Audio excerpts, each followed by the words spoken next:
मैंने किताब पढ़ रहा हूँ, ये किताब तुम्हें लेनी तो तुम भी ले लो। जैक मा साहब हुए हैं एक हमारे, जैक मा जानते हैं, अली बाबा के सीईओ। इन्होंने बहुत अच्छी बात बोली है, you only fail if you give up. I repeat, you only fail if you give up. You know what, the biggest failure in life is taking risk. मैं कर सकता था, मैं करना चाहता था, और उससे अच्छा मैंने किया, मैं फेल हो गया यार। मैंने स्टार्टअप किया, मैं फेल हो गया। मैंने कैट की तैयारी करी, मैं फेल हो गया।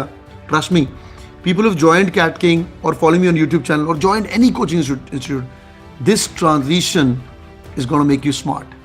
It's not about what you learn in MBA. What you've learned right now for a preparation, that DI charts, do you guys agree?